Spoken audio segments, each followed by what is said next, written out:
লড়াই হবে, লড়াই হবে, সংবিধান বাঁচানোর লড়াই হবে, নরেন্দ্র মোদীকে উৎখাতের লড়াই হবে।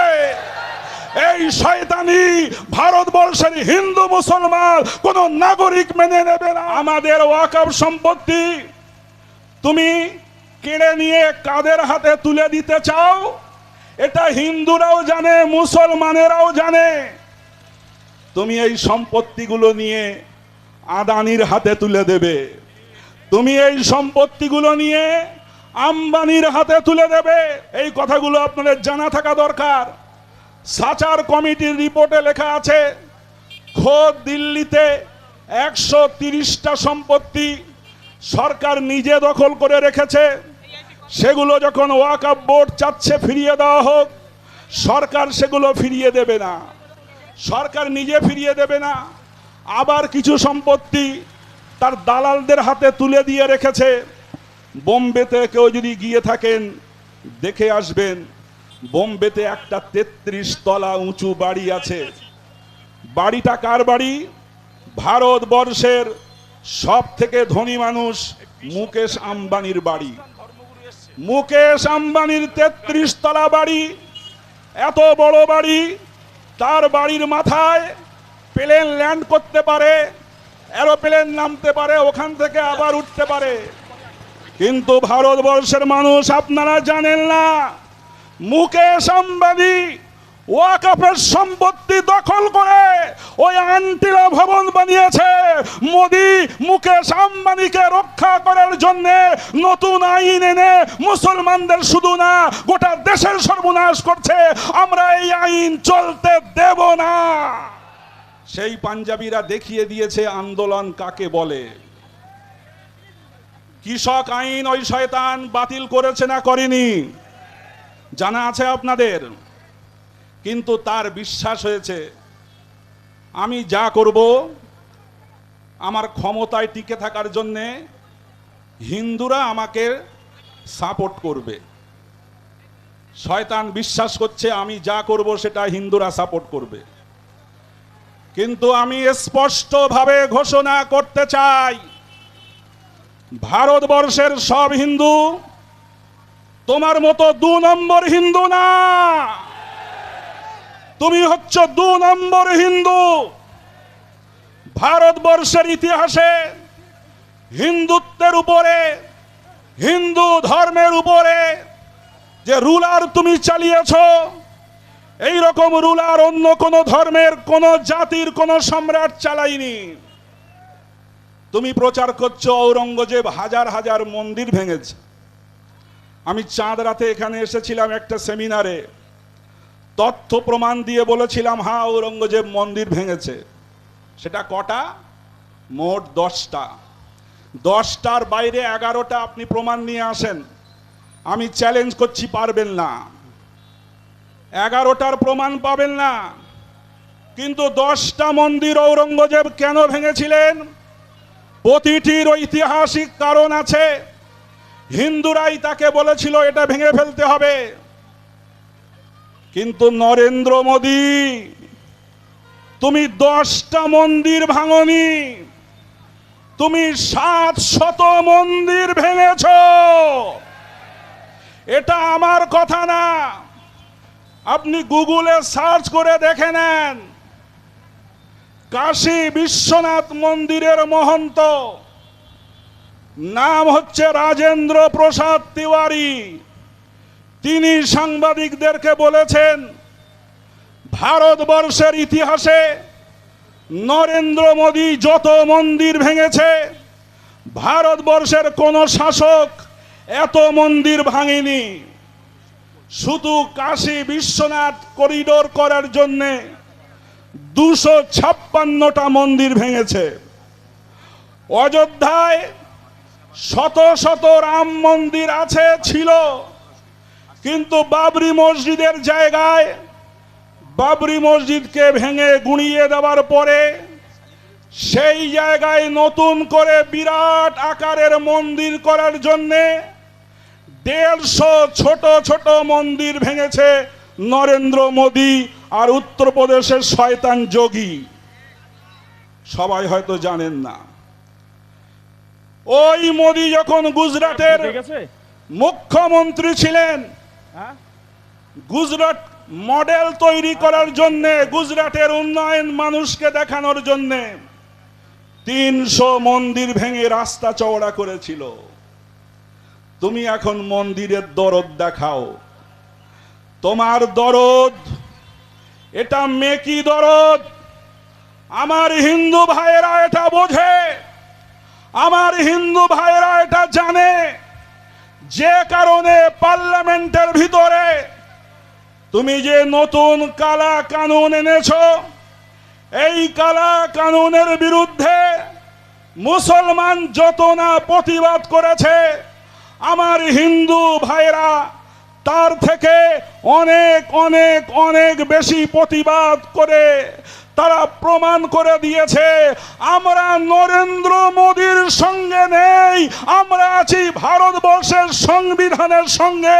আমরা সংবিধান বাঁচানোর জন্য হিন্দু মুসলমান একসঙ্গে নরেন্দ্র মোদীর বিরুদ্ধে লড়াই করতে চাই। রাজি আছেন? রাজি আছেন? এ লড়াই কোনো মুসলমানের লড়াই না, এ লড়াই হিন্দুর বিরুদ্ধে লড়াই না, এ লড়াই শিখের বিরুদ্ধে লড়াই না, খ্রিস্টানের বিরুদ্ধে লড়াই না, এ লড়াই সংবিধান বাঁচানোর লড়াই। সংবিধানের 14 ধারায় সমস্ত জাতির মৌলিক অধিকার দেওয়া হয়েছে। সমস্ত জাতি নিজের ধর্ম পালন করবে, নিজের সম্পত্তি রক্ষা করবে, সেই সম্পত্তিতে অন্য কেউ হস্তক্ষেপ করতে পারবে না, এর অধিকার সংবিধান দিয়েছে। তুমি আইন এনেছো সংবিধানের অধিকারকে লঙ্ঘন করার জন্য। আমাদের ওয়াকফ সম্পত্তি তুমি কেড়ে নিয়ে কাদের হাতে তুলে দিতে চাও, এটা হিন্দুরাও জানে, মুসলমানেরাও জানে। তুমি এই সম্পত্তিগুলো নিয়ে আদানির হাতে তুলে দেবে, তুমি এই সম্পত্তিগুলো নিয়ে আম্বানির হাতে তুলে দেবে। হাজার হাজার মানুষ এখানে আছেন, চতুর্দিকে চোখ যাচ্ছে মানুষ, জানেন না সবাই কাকে বাঁচানোর জন্য, কার লাভের জন্য আইন। আইনে বলা হয়েছে সরকার কোন সম্পত্তি যদি মনে করে তার কোনো দলিল নেই, প্রমাণ নেই, সেই সম্পত্তি কেউ যদি দখল করে রাখে, ওয়াকফ বোর্ড ওটাকে আর কখনো রিকভার করতে পারবে না, দখল করতে পারবে না। আমরা জানি ওয়াকফের হাজার হাজার একর সম্পত্তি সরকার নিজেও দখল করে রেখেছে। সাচার কমিটির রিপোর্ট আপনারা দেখবেন, কোনো মিছিলে কোনো সাউন্ড হবে না, মিছিলগুলো মাইক বন্ধ করেন, এই কথাগুলো আপনাদের জানা থাকা দরকার। সাচার কমিটির রিপোর্টে লেখা আছে খোদ দিল্লিতে 130টা সম্পত্তি সরকার নিজে দখল করে রেখেছে।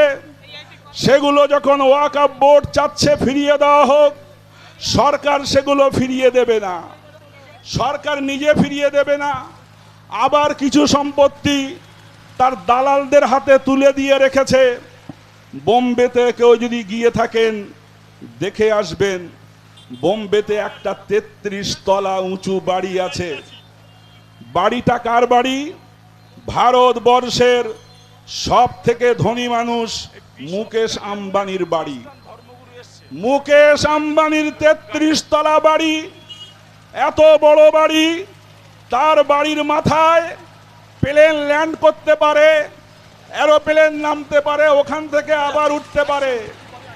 কিন্তু ভারতবর্ষের মানুষ আপনারা জানেন না, মুকেশ আম্বানি ওয়াকফের সম্পত্তি দখল করে ওই আন্টিলা ভবন বানিয়েছে। মোদি মুকেশ আম্বানিকে রক্ষা করার জন্য নতুন আইন এনে মুসলমানদের শুধু না গোটা দেশের সর্বনাশ করছে। আমরা এই আইন চলতে দেব না, এই আইন চলতে পারে না। তুমি মুকেশ আম্বানির জন্যে তার বাড়ি যাতে ওয়াকফরা আবার নতুন করে দখল করতে না পারে, সুপ্রিম কোর্টে কয়েক বছর ধরে কেস চলছে, এখনো কোনো ফয়সালা হয়নি। নতুন আইন এনে মুকেশ আম্বানিকে বাঁচানোর চেষ্টা করা হচ্ছে। ভাই, আমার লম্বা কথা বলতে পারবো না, আমাকে এখনো এখান থেকে অন্য প্রোগ্রামে যেতে হবে। শুধু আমি শেষ কথা বলবো, আমার হিন্দু ভাইয়েরা আমার শত্রু না, আমার হিন্দু ভাইয়েরা আমার বন্ধু। হিন্দু মুসলমান একসঙ্গে আমরা বাস করি। আমাদের মধ্যে সমর্থন জানাতে এই বিল প্রত্যাহারের দাবিতে খ্রিস্টান ধর্মগুরু বিশপ প্যাটের ফাদার বিশপ পিটার এসেছেন। আমি তাকে দেখতে পাচ্ছি না, আপনি যেখানেই থাকেন আমি অনুরোধ করছি যে আপনি স্টেজে চলে আসেন। ভাই আমার, যারা আমার হিন্দু ভাইরা আছেন প্রকৃত হিন্দু, তারা নরেন্দ্র মোদীকে মানবে না রামকৃষ্ণ পরমহংসদেবকে মানবে? জোরে বলুন। রামকৃষ্ণ পরমহংসদেব মুসলমানদের শত্রু ছিল না। তুমি মুসলমানদের মসজিদ কেড়ে নিতে চাচ্ছ। রামকৃষ্ণ পরমহংসদেব মসজিদে নামাজ পড়তে যেতেন, 3 দিন ধরে দক্ষিণেশ্বর মোল্লাপাড়ায় নামাজ পড়েছিলেন। তুমি সেটা পড়ে দেখো, তোমার জানা নাই। সব হিন্দু তোমার মতো 2 নম্বর হিন্দু না। খাঁটি হিন্দু বিবেকানন্দ, তার অনুসারী হিন্দু ধর্মে বেশি আছে। বিবেকানন্দ বলেছিলেন, Vedantic brain and Islamic body is the only hope. বলেছিলেন বৈদিক মস্তিষ্ক, সেটা দিয়ে ইসলামী দেহ তৈরি হবে। এই ভারতবর্ষ আমি দেখতে চাই। আমরা বিবেকানন্দকে মানবো না মোদীকে মানবো? একটু কথা বলেন আপনারা। আমরা রামকৃষ্ণ পরমহংসদেবকে মানবো না মোদীকে মানবো? মোদী বাবু মনে করেছেন আমি যতগুলো প্রতিশ্রুতি দিয়েছিলাম একটাও তো পালন করতে পারিনি। কালো টাকা উদ্ধার করতে পারিনি, 15 লক্ষ টাকা কারো ব্যাংকের অ্যাকাউন্টে ফিরিয়ে দিতে পারিনি, 2 কোটি করে প্রতি বছর আমি বেকারদের চাকরি দিতে পারিনি। এখন কৃষকদের ইনকাম দ্বিগুণ করে দেব বলেছিলাম, আজকে সেটাও হয়নি।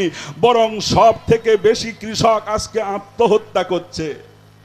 সব থেকে বেশি কৃষক আজকে তারা কৃষির জন্য দাম পাচ্ছে না। বেকারের সংখ্যা স্বাধীন ভারতে এত কোনোদিন হয়নি নরেন্দ্র মোদীর রাজ্যে যেটা হয়েছে। কিন্তু এখন ক্ষমতায় তো থাকতে হবে। ক্ষমতায় থাকতে গেলে সে এখন চিন্তা করলো মুসলমানদের বিরুদ্ধে আমি যেটা করব অধিকাংশ হিন্দু সেটা আমাকে সমর্থন করবে। কিন্তু সেজন্য এখন মুসলমানদের কবরের জায়গাটুকুও কেড়ে নেব। আমাদের এলাকায় বহু কবরস্থান আছে যেগুলো আমাদের পূর্বপুরুষরা কবর দেওয়ার জন্য দিয়ে গিয়েছে, দান করে গিয়েছে। সেগুলোই তো ওয়াকফ সম্পত্তি, নাকি বলেন? সেগুলোই ওয়াকফ সম্পত্তি। সেই ওয়াকফ সম্পত্তিগুলো যদি আপনার এলাকা থেকে তারা দখল করে নেয়, বর্তমান আইনে যে কোনো সময় যে কেউ ডিসপুট দেবে, সে জেলা কালেক্টরের কাছে গিয়ে বলবে ওই সম্পত্তির কোনো দলিল নেই। জেলা কালেক্টর তদন্ত করবে, বলবে দলিল যখন নেই, প্রমাণ পাওয়া গেল না, এটা আর ওয়াকফ সম্পত্তি থাকলো না।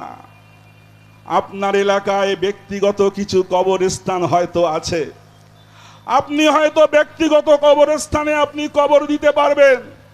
কিন্তু কলকাতা শহরে, বোম্বাই শহরে, আহমেদাবাদ শহরে মানুষের ব্যক্তিগত কোনো কবরস্থান নাই। সেখানে কবর দিতে হলে ওয়াকফের জমিতে ওয়াকফ সম্পত্তির কবরস্থানেই আপনাকে কবর দিতে হবে।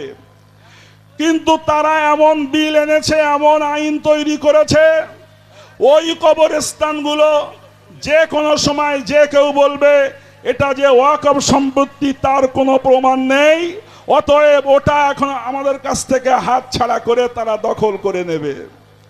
আমি শুধু শেষ কথা বলবো, মরার পরে আমাদের কবর হোক, এটা আপনারা চান? কারা কারা একটু হাত তুলে দেখান।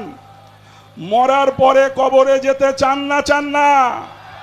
মরার পরে যদি কবরে যেতে চান তাহলে কিন্তু ঘরে বসে ঘুমিয়ে থাকলে চলবে না। তারা আমাদের সব কিছু ছিনিয়ে নিয়েছে, এবারে কবরের মাটিটুকু ছিনিয়ে নিতে চায়। কিন্তু আমি জানিয়ে দিতে চাই, আমরা আমাদের জীবন দিতে রাজি আছি। এই আইন কখনো আমরা মেনে নেব না। আন্দোলন কিন্তু আজকে শেষ নয়। স্বাধীনতার আন্দোলন হয়েছিল না হয়নি? 1947 সালে স্বাধীনতার আন্দোলন হয়েছিল। ইংরেজ স্টিম রুলার চালিয়েছিল, গুলি চালিয়েছিল, ইংরেজ দমন করার চেষ্টা করেছিল। কিন্তু ভারতবর্ষের স্বাধীনতা সংগ্রামীরা দেশ স্বাধীন না হওয়া পর্যন্ত আন্দোলন কি থামিয়ে দিয়েছিল? থামিয়ে দিয়েছিল। আমাদের উপরেও গুলি চলবে, জেনে রেখে দেন, গুলি চলবে। ওরা গুলি চালাবে, কোন জায়গায় বোমাও ফেলবে, কোন জায়গায় আমাদেরকে ধরে নিয়ে জেলে ভরবে। আপনারা কি জেলে যেতে রাজি আছেন? জেলে যেতে রাজি আছেন? কারা হাত তুলে দেখান। যদি ওরা গুলি করে, গুলি খেতে রাজি আছেন? আমরা কি গুলির সামনে দাঁড়াতে পারবো? জেল দাও, গুলি করো, ফাঁসি দাও। ইংরেজ যেমন এখান থেকে পালিয়ে যেতে বাধ্য হয়েছিল, হাড়োয়ার জমিন থেকে ঘোষণা করতে চাই, নরেন্দ্র মোদীকে দিল্লির সিংহাসন থেকে উৎখাত না করা পর্যন্ত আমাদের এই আন্দোলন বন্ধ হচ্ছে না, হবে না, হচ্ছে না, হবে না। আপনারা কি লড়াই করতে রাজি আছেন? লড়াই করবেন।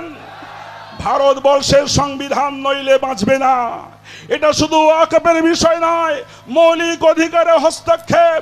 আজকে আমার মৌলিক অধিকারে হস্তক্ষেপ হচ্ছে, কালকে খ্রিস্টানের মৌলিক অধিকারে হস্তক্ষেপ হবে। ও তো ধর্ম মানে না, ও তো যে কোনো সময় যে কোনো মন্দির ভাঙতে পারে। ওই হিন্দু ভাইদের দেবোত্তর সম্পত্তিগুলো, সেগুলো কিন্তু নিরাপদ নয়, সেগুলো কিন্তু দখল করে নিতে পারে। এজন্য বলছি ভাই আমার, আগামী 26শে এপ্রিল লড়াইটা, আসল লড়াই কলকাতার ময়দানে হবে। ঠিক না ভুল? আসল লড়াই হবে 26শে এপ্রিল কলকাতার ব্রিগেড ময়দানে। ভারতবর্ষের স্বাধীনতার পরে মুসলমানরা ব্রিগেডে কোনো সভা করতে পারিনি। আমরা 26শে এপ্রিল গোটা বাংলার মানুষ দেখিয়ে দেব, ভারতবর্ষের ইতিহাসে কোনোদিন এত বড় সভা হয়নি। ইনশাআল্লাহ মুসলিম পার্সোনাল ল বোর্ডের ডাকে সব থেকে বড় সভা 26শে এপ্রিল আমরা ব্রিগেডে সফল করে দেখিয়ে দেব আমরা এখনো বাঁচিয়ে আছি। আপনারা কি যাবেন? যাবেন আপনারা? ওই জায়গায় যেতেই হবে, ওই জায়গায় সংবিধান বাঁচানোর যেতে হবে। সেই জায়গায় গিয়ে আসল লড়াই হবে। ওখান থেকে যদি প্রয়োজন হয়, যদি বলে জেল ভরো, জেলগুলো আমরা ভর্তি করে দেব। যদি বলে দিল্লি চলো, দিল্লিতেও যেতে রাজি আছেন?